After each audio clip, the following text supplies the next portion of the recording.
Who's not coming down the track? Who's not coming down the track? And the leader she is red and white. Ain't nothing finer in the rain. Ain't nothing finer in the rain. When the blue got marching straight to bed. Come on, come on.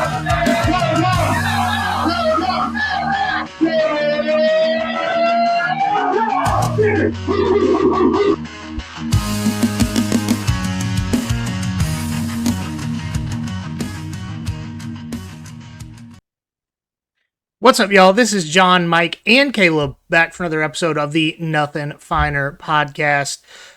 We've got a lot to talk about tonight between the Best of Savannah event we went to last week, baseball, basketball news in May, which is crazy to think about Georgia getting good basketball news in May. I'm sure while we're talking about this, another current or former Georgia player has been arrested for speeding. I just, It's a day. It's a day. But the purpose of this episode tonight is we're doing drop-off teams this year. The title of the episode that I have is "Oh, How the Mighty Are Falling." And so we are going to get to all of that. But let's do it this way. How have y'all been? What are you drinking? I have been good. It was really good to see you guys last week. I think it was the longest interrupted time we've gotten to actually hang out together, and yet it still wasn't long enough. Dude. But it was a good time. And yeah, so I'm sure we're gonna get into it, but we got the officially announced as the Best of Savannah, best podcast, and after I left, I called my mom. I was like, "Hey, mom, that thing I do where I drink and talk about football with a couple of guys, we won an award." And she was like, "Oh, that's great, son." And I said, "Are you proud of me?" And she said, "Oh, son, I'm as proud of you as I've always been." And I said, "That doesn't really answer my question." And she said, "No, it doesn't," and hung up. I hope that's a true story. Like, not for your emotional sake, but just for the joke of it. For the comedy of it. Yeah. Who knows? Maybe. And then, I am drinking a latte made with that Fiddler Jittery Joe's coffee bean combination, because you can show up to work with the smell of bourbon on your breath. And when your boss is like, "What's going on, dude?" You're like, no, it's just coffee. I swear to drunk, I'm not God.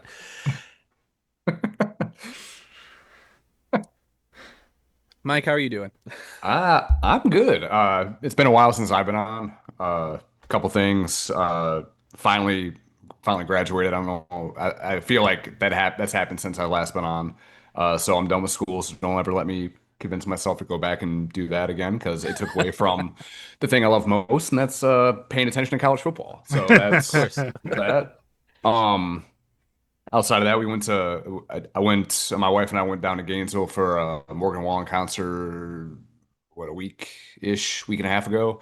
First time I've really been to Gainesville outside of like stopping for like food, I guess, like at a gas station. But um, campus is nice. The stadium is a dump. It is. It's so bad.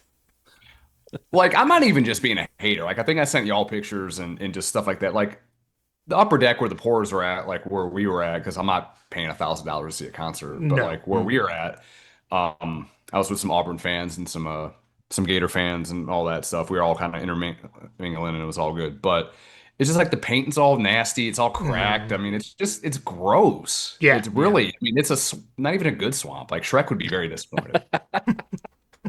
That could be very disappointed. The tagline of the last couple of Florida football seasons. Yeah, the Auburn fan behind me pointed out, it's like, "Oh, we have a more recent national championship and an SEC championship." I'm like, "Yes, you do." That is true. Yeah. Fun fact: Florida is the team. I was just thinking about this the other day because Florida fans were posting on Miami fans talking about, "Oh yeah, you hadn't done all this." I'm like, Miami, Florida State, and Central Florida have all been relevant to the college football scene more recently than Florida has. In Central Florida, yeah. You could argue Florida after UCF if the 2020 season counts. Yeah, I mean maybe, but were they really? Look, they Yeah. were legitimately, you could argue they were a single shoe throw away from making the playoff. In They that still single lost shoot, 4 they were games, right? they They did end up, lost, yeah. so they ended up losing because they lost the LSU game. Mhm. They SEC lost, I think, the championship. highest scoring SEC championship ever to Alabama. And then after everybody sat out or transferred, they lost their bowl game. So Look, three of their losses came in the last 3 games they played. maybe if they had Pathetic. done like UCF and won their bowl game and had a bunch of momentum going into 2021, that would have been one thing. But they're Virginia Tech in 2020. That's all Yeah. they were. Mhm. Yeah, but Um, how are you doing? so it's been interesting. So you guys know I send enough pictures in the group chat. Like I love to barbecue. Like my smoker, I told my wife the other day, I was like, this might be my favorite thing that I own because of how much I use it, right? And so on Monday, we were about to go to a cookout and I was going to bring some smoked buffalo chicken dip. And this was going to be the best that I had ever made. I tasted it before I put it back in with the cheese and bacon on top to like crust the cheese over. By far the best I'd ever made. And then I took bacon, feta, and some shredded cheese and put it on top to like crust over. Oh, it was gonna be just like that. And then I'm on the phone with my dad and I walk outside. I'm about to pull it off. Like I have oven mitts on my hands. And the smoke comes out a lot more and changes colors. And I open the door and a fireball about takes my eyebrows off. And it was a grease fire that got Oh, started shit. in the smoker. Completely took all the paint off the inside, like it's falling down. Oh gosh. Yeah, no, it got to like 800 degrees and the paint's only rated to 5. And so then, obviously there was a fire like 5 feet from the back door of my house. And luckily, I just bought some fire extinguishers. And I dumped an entire fire extinguisher in the smoker. All of my paint's coming off. And I now have to go buy a new one. And I'm not happy about it. No. Yikes. Yeah. Golly. Good thing is apparently, because of the economy, Memorial Day sales are actually just lasting like 3 weeks. So I'm getting a few $100s off of one that I'm going to buy on Friday. But I'm not happy about it. Yeah. Yeah. Yeah, I'm quite pissed off and here's the thing. I sat there with it open on fire for like 2 or 3 seconds and I was like, do I just say do I just volunteer my arm hair to reach in and grab this? Gotta save the dip. Because I was so excited. Here's the thing. We were going to a cookout where there was going to be so much food. The leftovers were going to be my lunch for the rest of the week.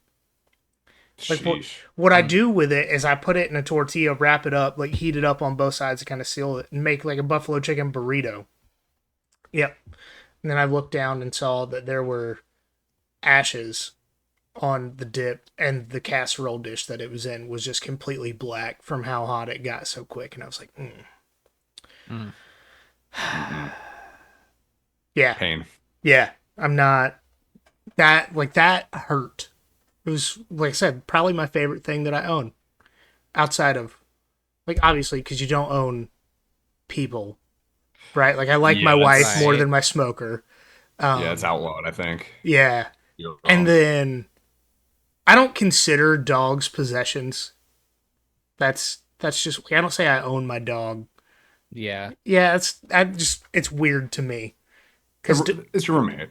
yeah, like, my dogs understand too much for them. Like, my dogs are smarter than some people that I've met.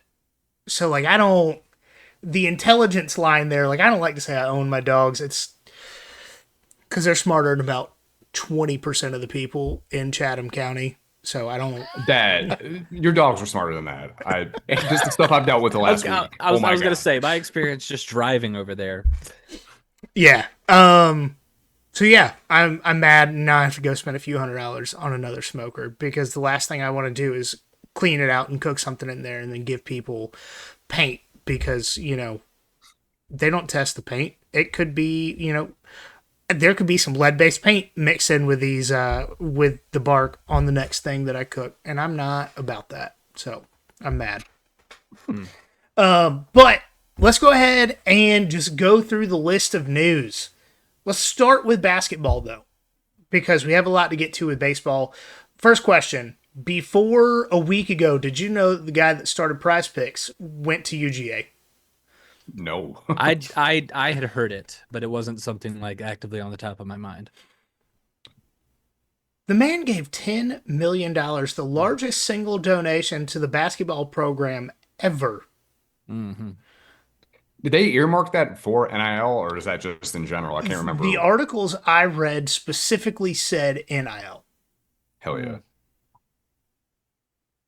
And so the issues now go into, because basketball recruiting for 2026 is pretty much over.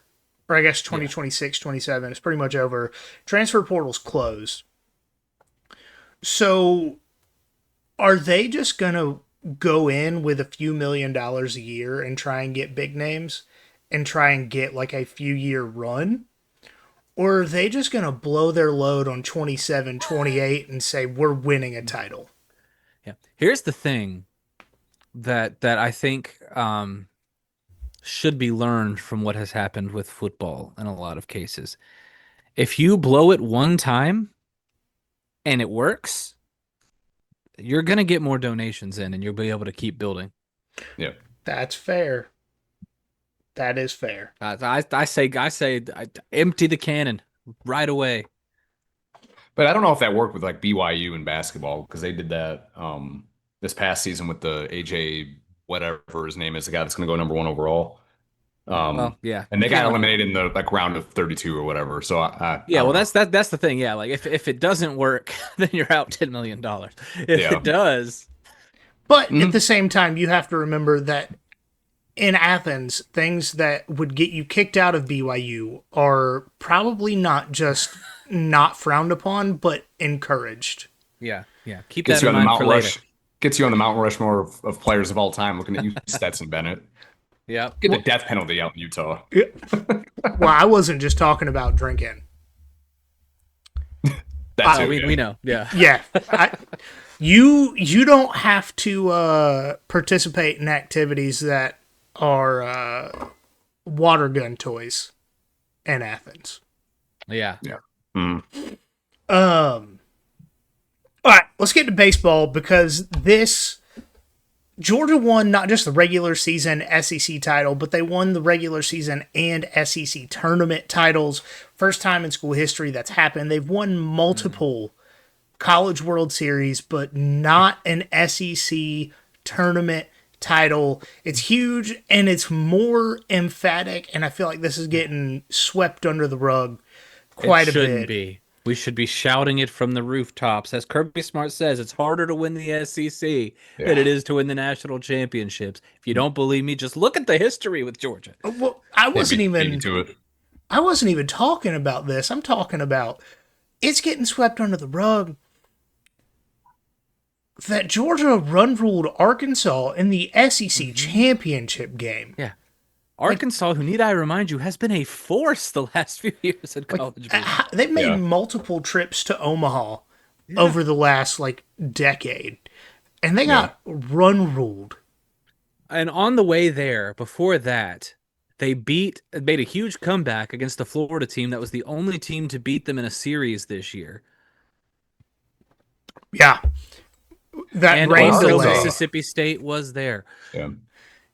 Arkansas Arkansas wasn't super confident going into that game either. They were like, yeah, after the starting pitcher, we don't know what's going to happen. And then the wheels fell off. Yeah. And that's kind of the thing, is that Florida, I think, is really the only team in the SEC currently built to beat this Georgia team, because you have to have pitching and you have to be able to keep up offensively with Georgia, which nobody has really been able to do. Yeah.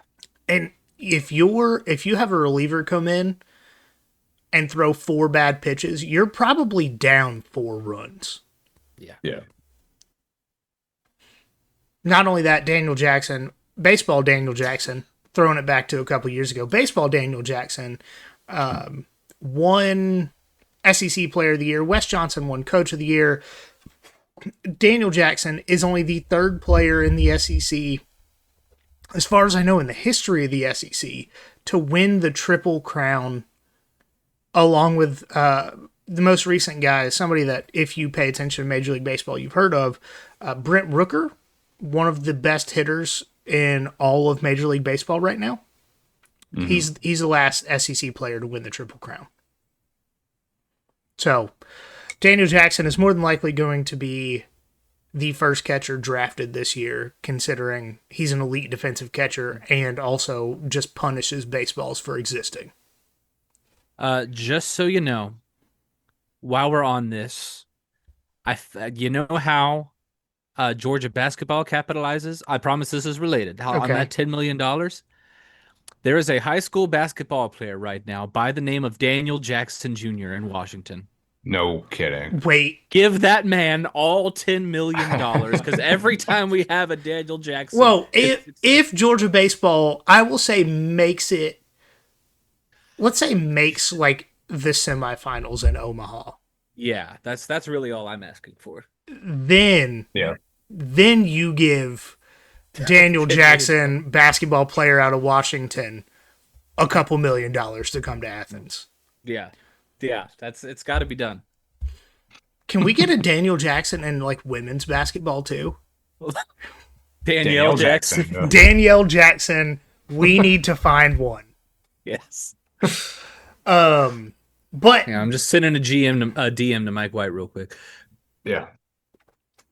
Actually, we should probably do that. Like, everyone that's listening to this right now, send Mike White a message. Recruit Danielle Jackson out of Washington. Okay, we would have to get somebody to transfer, but there is a college basketball player at Francis Marion University named Danielle Jackson. Come on, guys. We need it. But getting back into baseball, Georgia is the number 3 overall seed, just behind UCLA, who had to come from behind and win like 5 of their last 6 games of the season, including multiple games in the Big Ten tournament. And the Big Ten is known for having pretty awful baseball teams. But their best teams are all Pac-12, former Pac-12 teams. Yeah, you have UCLA, Georgia Tech with the number 2 overall seed, and then Georgia. Georgia Tech is I would say Georgia Tech and Florida are the 2 teams that Georgia fans should be concerned about. Mm-hmm. And I think awful to say out loud. I think Tech is on Georgia's side of the bracket. I don't know about Florida. So if they make Omaha, that matchup is happening. Yeah. God help us. But Georgia plays Long Island, which we've already determined is a fake university after Florida played them last year. Yep. And somebody put something under Long Island. Go ahead, Mike. Their island may be long, but it's the girth that matters. Facts. Also, just off of Long Island is Plum Island, where the government created Lyme disease and let it get out of a lab. So, the more you know. Is nothing. that also where they make the bird robots? Yeah. I'm actually going to go out on a limb and say they do that in whatever the NORAD place is under a mountain in Colorado. Fair. Yeah. That makes sense. Yes. But the Georgia Regional shakes out. Georgia's the 1 seed, Boston College is a 2 seed, Liberty is a 3, and Long Island is there. If Georgia beats Long Island in the winner of the Liberty-Boston College game, they just move on. I don't know if y'all remember. I feel like Georgia played Long Island in baseball this season? Am I wrong?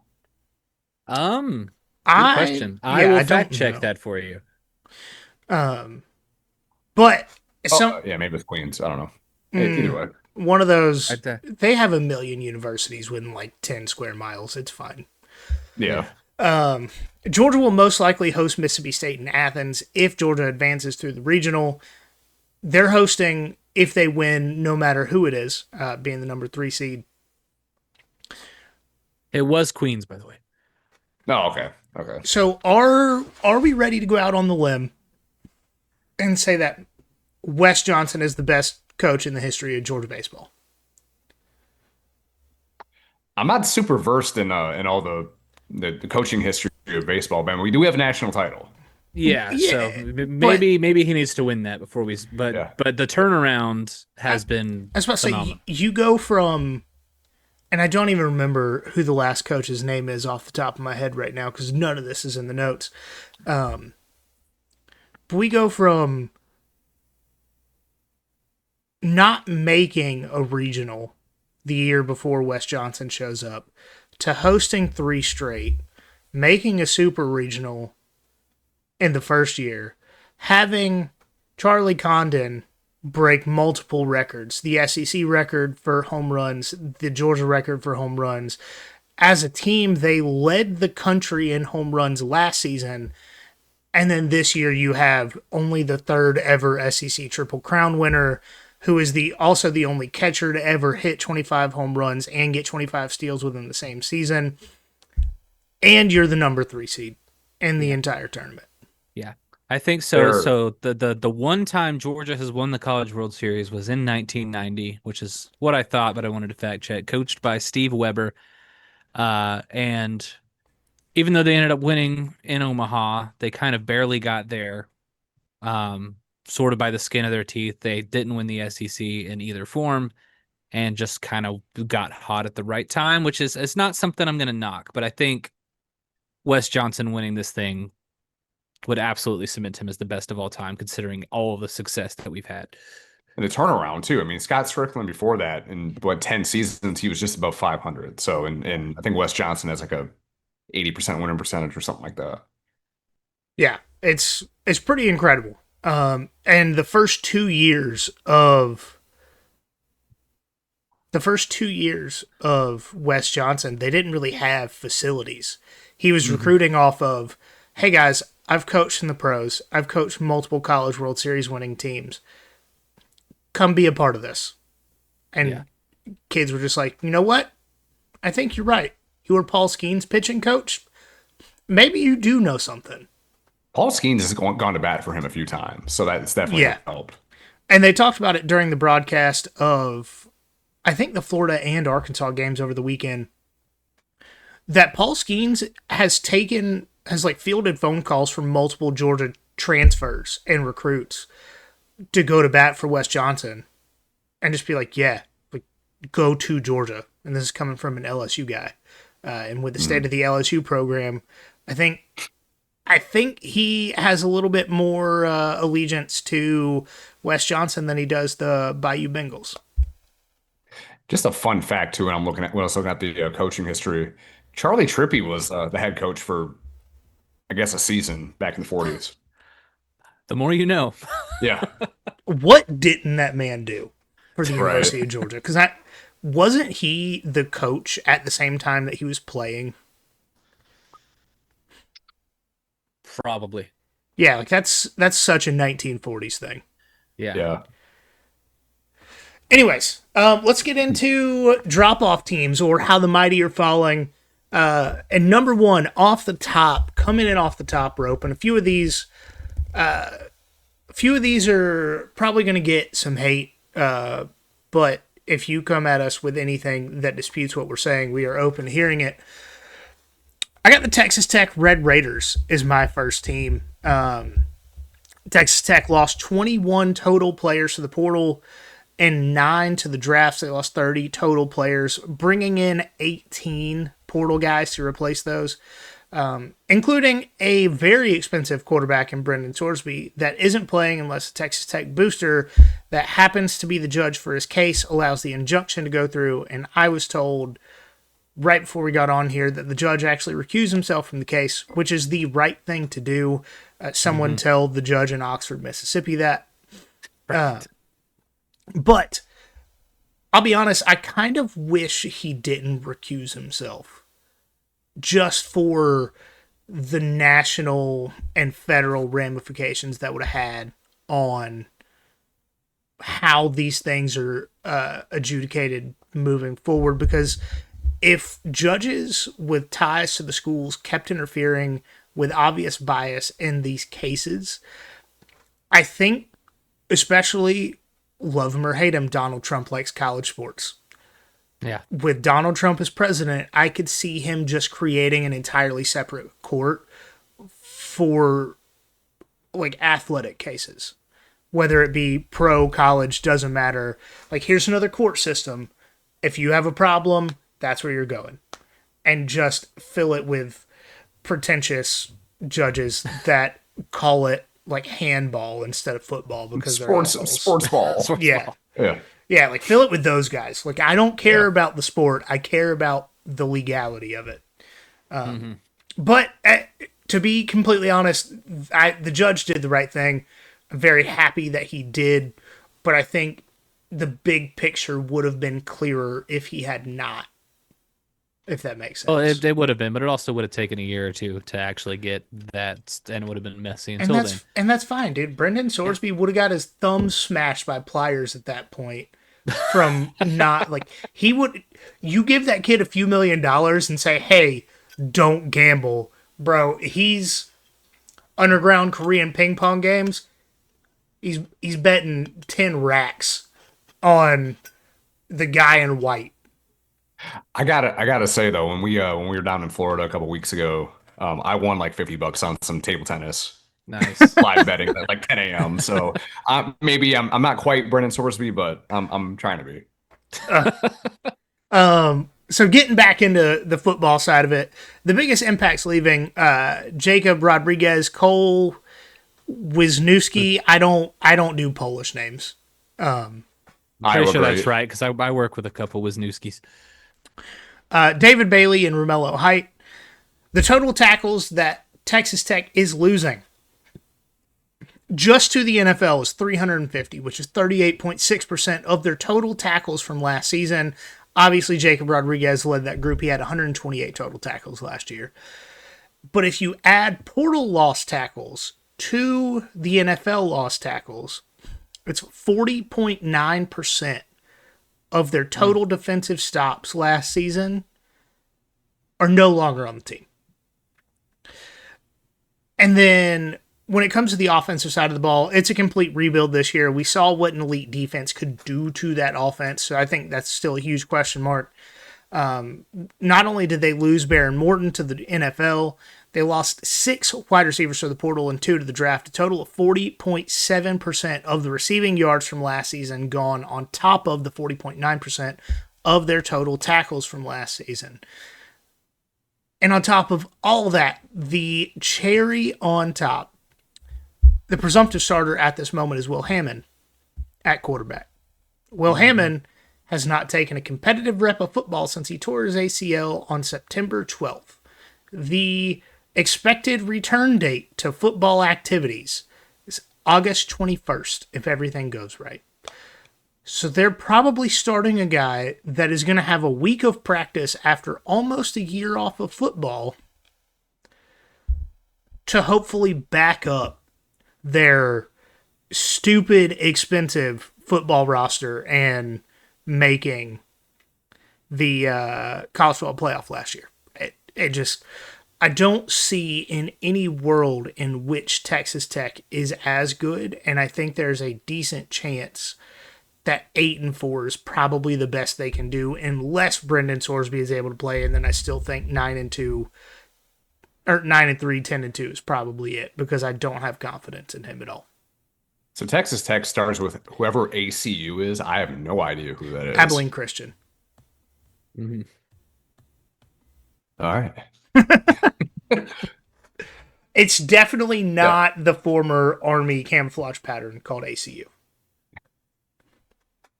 Or like the American Civil Liberties Union or whatever. I don't know. That's ACLU. Never Yeah, mind. that's ACLU, also known as the KKK Bank. And then they go to Oregon State the following week. So, I mean, they got a little bit of time to get ready. Yeah, I mean, regardless, it's still going to be tough. It's going to be ridiculous.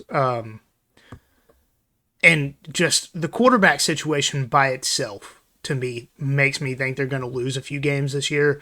But then you throw in that they're replacing almost half of their defensive stops and almost half of their receiving yards. Like, it's going to be I think it's going to be next to impossible for them to maintain or improve on last season. Mm. All right, who wants to go next? I can go next. So my first team of two, I got Georgia Tech.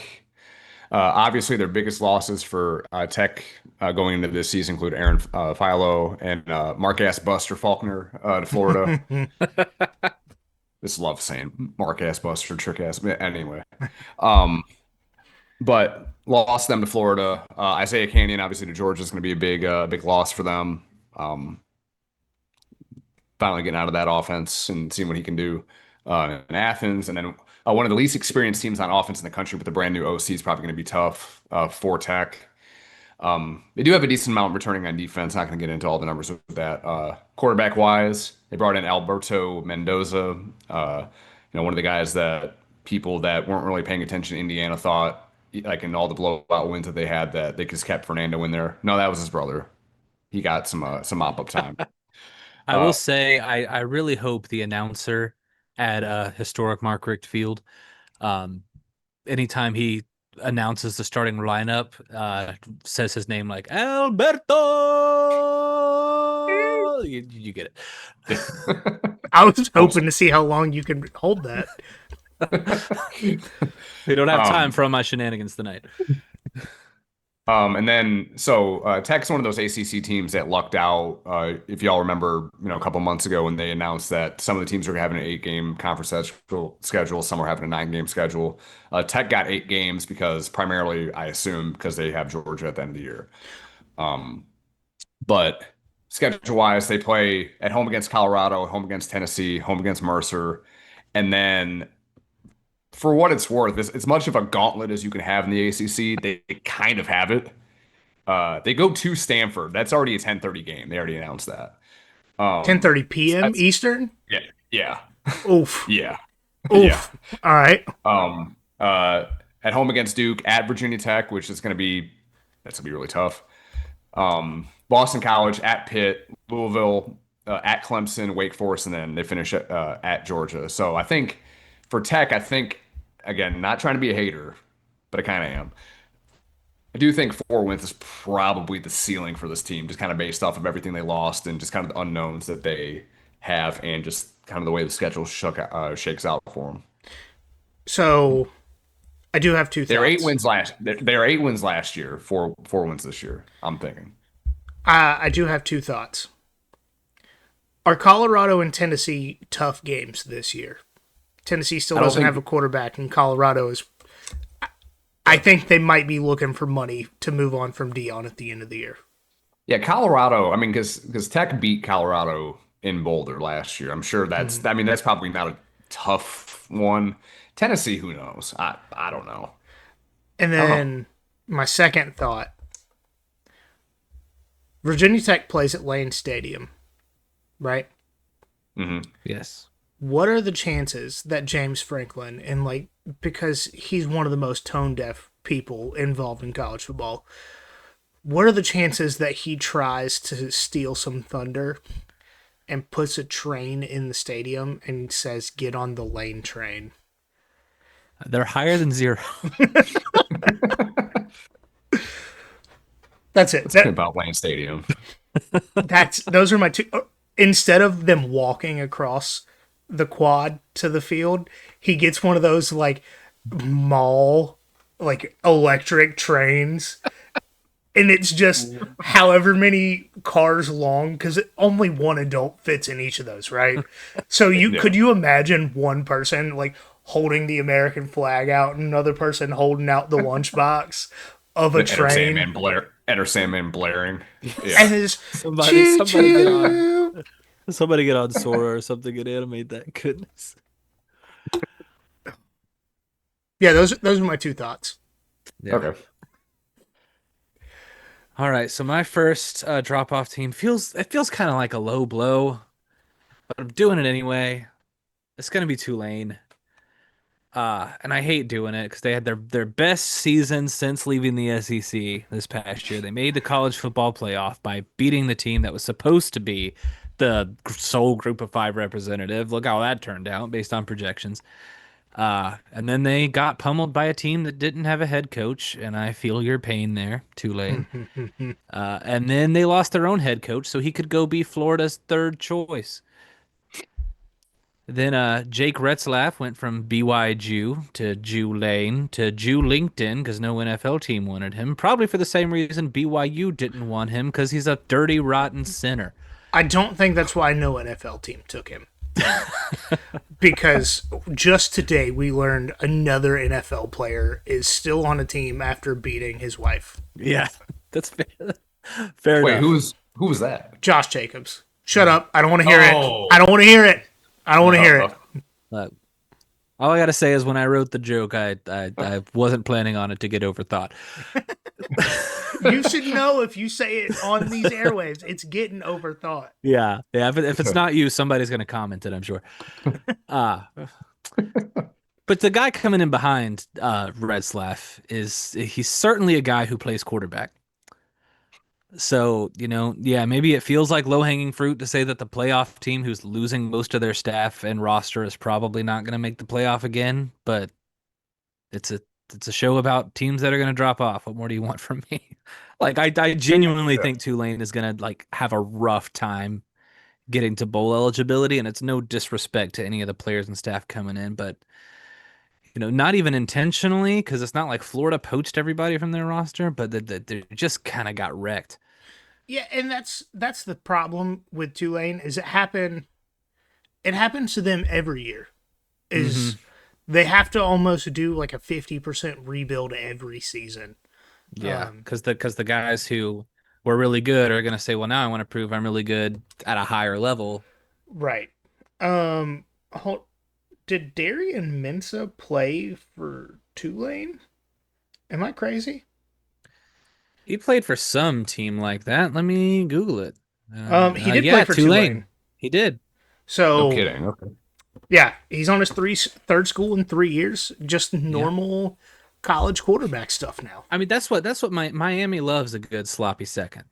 They're getting terrible thirds now. Yeah. Torn up thirds is what we'll call Torn it. up thirds. Hey, Darian Mintz is an ACC champion quarterback.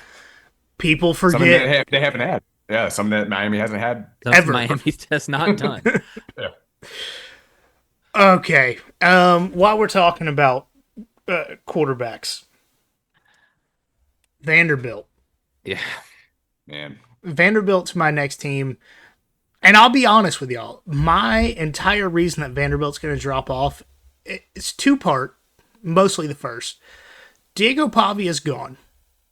But also Eli Stowers left. And we did go through the numbers last week in the biggest questions for the offense. But I will say it again quickly. The two of those guys accounted for 73.1% of Vandy's yards last season and 63.6% of their touchdowns. Replacing that with almost anyone in the country would be difficult, right? Mm-hmm. Mm-hmm. But they're replacing that with no one at tight end and a true freshman who spent a decent amount of the last few months recently filming a movie instead of learning the playbook. And not only is Jared Curtis a true freshman that didn't spend his entire spring focusing on football, but it's a veer and shoot offense that requires the quarterback to be an elite athlete. Mm-hmm. Not many 18-year-olds can be the elite athlete that is needed to run this offense well. And, after that, because that's a little bit short, I did let a little bit of a train of thought run when it comes to when's the last time a Heisman finalist left a program and the team maintained or improved? And there's a couple of arguments to be made, especially recently with the transfer portal era and NIL, but just going back to the 2024 finalist, Travis Hunter left Colorado, and they went 3-9 and were generally awful. Yeah. Ashton Genty, Boise State went from the playoffs to mid at best, and their rushing total dropped 858 yards. Yikes. Yeah. Cam Ward, Miami did make the playoffs in 2025, but The passing total dropped 500 yards, and I do not think that Cam Ward throws 5 touchdowns against Louisville. Yeah. Just You mean interceptions? Yeah, I was going to Yep. ask how many interceptions the difference was. Nope, 5 interceptions. I did not do that because I honestly finished these last few bullet points at like 755. Fair. Dylan Gabriel, he was the last 2024 Heisman finalist. Oregon did win 2 playoff games this year, but they also dropped 200 yards with playing an extra game. Still dropped 200 total yards in passing. And Dante Moore went down 5% completion percentage. And so just going through 2024, you guys get it, right? Like it's Heisman finalists don't leave and the team, especially at that position, gets better. So Yeah, I mean, just look at Stetson Bennett to Carson Beck for There you the go. Georgia fans listening. I did plan on going back that far, and it took me way too long to do that Yeah. 1 year's worth of research. And I was like, I'm just going to get to the point. So going back, I did do research without actually writing it down. The last time a Heisman finalist left the team and they maintained or got better, and it's an argument. Like, I don't think it's a solid 100% certainty thing. It's an argument. 2018 going into 2019, there's 2 players. And it's an argument. I don't think it's case closed. But we have Dwayne Haskins left Ohio State in 2018. 2019, Justin Fields comes in. 2019, Ohio State wasn't that good, but in 2020 they were, right? Yeah. And then 2018 going into 2029 or 2019, good lord. My Google Doc over here corrected it to Tyler Murray, Tyler Murray. but it was Kyler Murray. Yeah, Kyler Murray's inoffensive half-white brother. Who somehow plays less Call of Duty as a not NFL quarterback. Yeah, Tyler. Okay. Yeah, his name's Tyler. You know he's Yeah. chugging monster. Yeah. No, that's Kyle. Yeah, of course. But Kyler Murray left 2018. Jalen Hurts comes in 2019. Obviously, a lot of that had to do with the Lincoln Riley offense. A lot of that had to do with the receivers around. But still, like, and especially if you compare what these players went on to do in the future, but that's not the argument. But year to year, 2018 to 2019 is the only year that you can make an argument. And if you want a solid answer, you have to go back before the playoff era. Like, truly, that's the only time that you can say a Heisman finalist left a team and the team got better.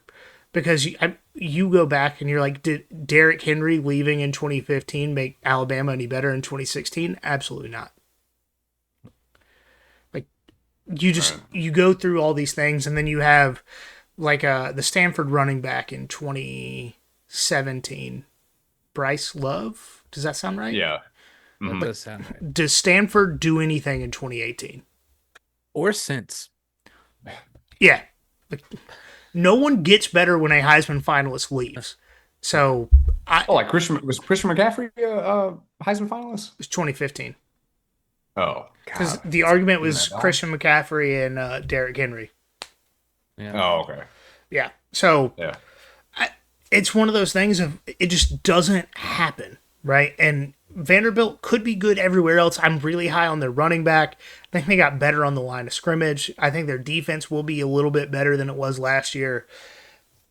But they're missing so much between a guy that played 4 years in the Jerry Kill offense from New Mexico State to Vanderbilt in Diego Pavia to a guy whose full focus was not on football the spring of his freshman year. Like, they're falling off pretty hard. Like, it would not shock me if Vanderbilt went from what they do 8-4 last season, 8-4. They were 10 wins, right? 10 wins, right? That was the first Yeah. 10-win season they've ever had. 10 wins to probably not making a bowl game, in all reality. Like, I think Vanderbilt's fallen off that hard. And as part of that Jared Curtis hate, maybe, but the kid's put a lot of expectations on himself with all of that money. And he's got to prove it. And so far, he hasn't. He ran away from competition for more money. going from Athens to Athens to Nashville, and if it doesn't play out, I'm very interested to see how it goes. And then Vanderbilt does have another SEC game they have to play this year too, so they don't have a Hawaii on their schedule, for example, or someone like that. So Man, makes it harder. those Vanderbilt Hawaii games, we need to make that an annual rivalry. Get up for those. Those were so fun. Like 11 p.m. kickoffs. Like, I guess I'm drinking a Red Bull with dinner tonight. Let's go. Yeah, 11 p.m. kickoff in like a high school stadium with like 4,000 people. It's college football's the best. More Vanderbilt fans than Hawaii fans in Honolulu. Yeah. All right.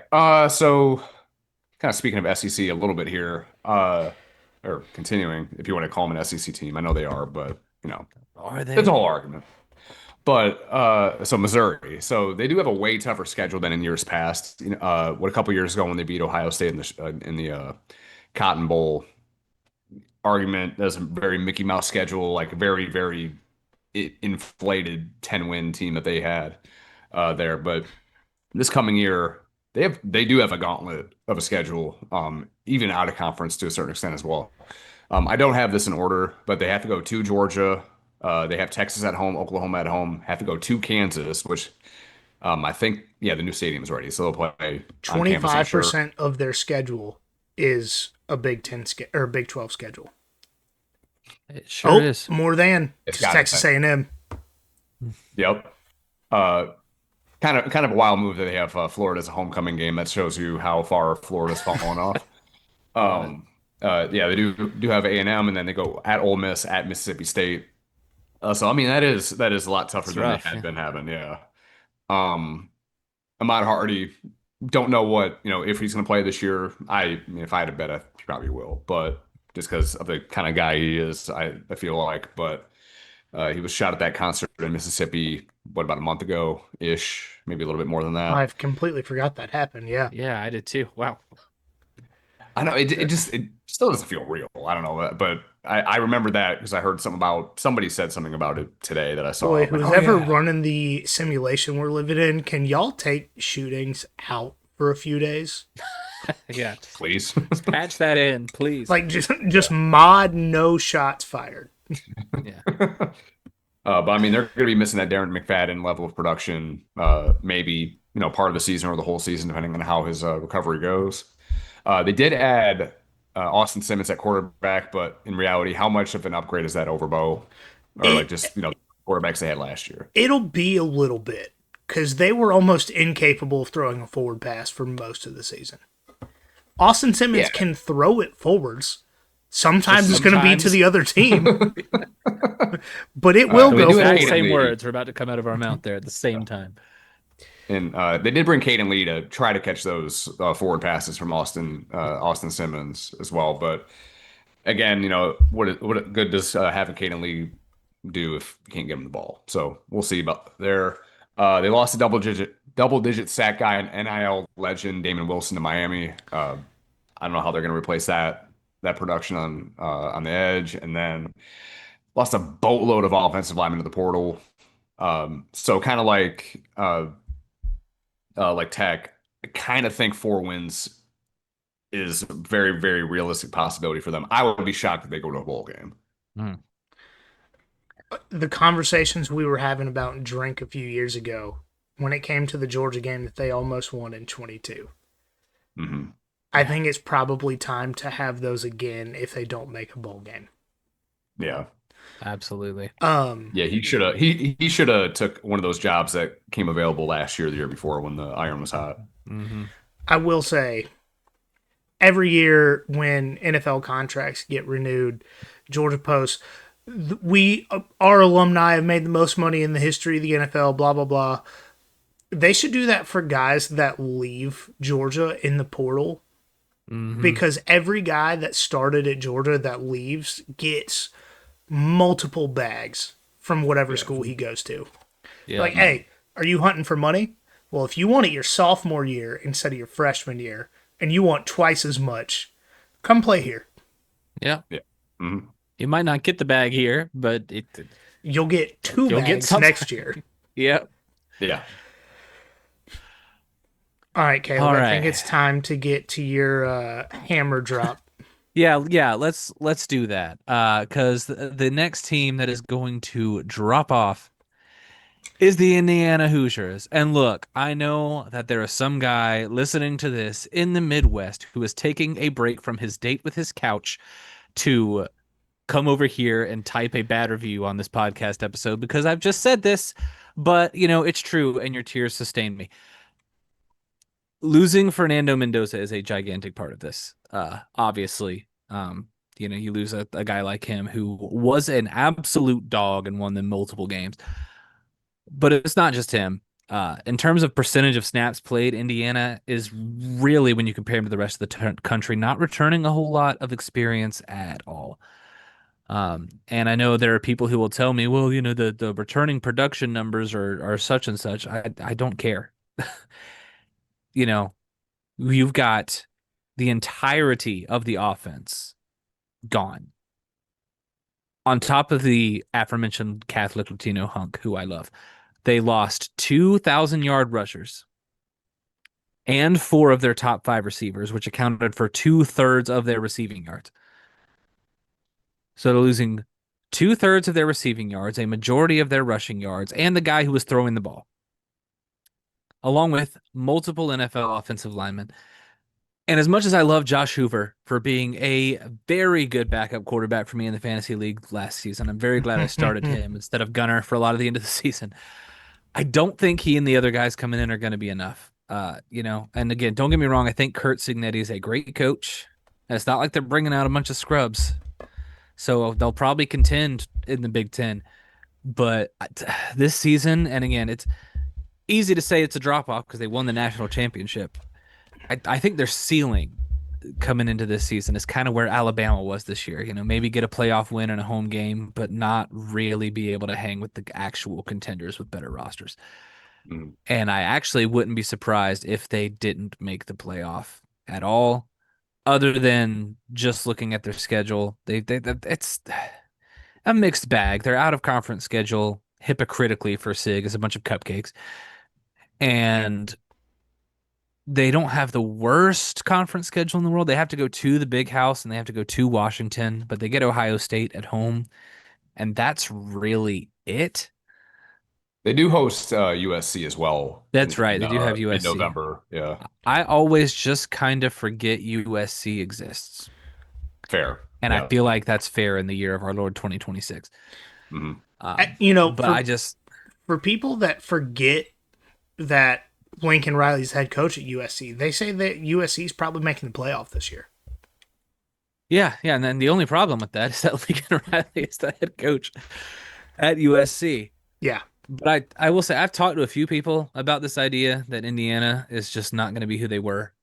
And people just don't believe it because, again, Curt Cignetti is a great coach. But, teams that have won national championships or have been in the playoff have fallen off the wagon before. Just from losing all of that talent. Need I remind you, a team that you guys love to compare yourselves to, 2019 LSU, would you like to remember what they did in 2020? Wait, how many coaches has LSU gone through since they won a national championship 7 years ago? At least 14. Oh, I think that's incorrect. But it has been 3. Yeah. Which is a lot. And they somehow hired one of them back? I don't... Look. Yeah. That's a weird one. Well, they're just going back to the well for everyone because they got Will Wade too. So yeah, man. Imagine Georgia hiring Jim Donnan as strength and conditioning coach. Yeah, that would be rough. All right. Well, you did bring back Bobo, but yeah. Okay, great point. Yeah, that's fair. Retraction. Yeah. All right, y'all, that's going to do it for this episode of the Nothing Finer podcast. This is it for this week. We are coming back next week. Hopefully getting 2 out. We don't really know. Life is very complicated and busy for all of us, so we will do our best to get 2 out, but we will definitely get 1.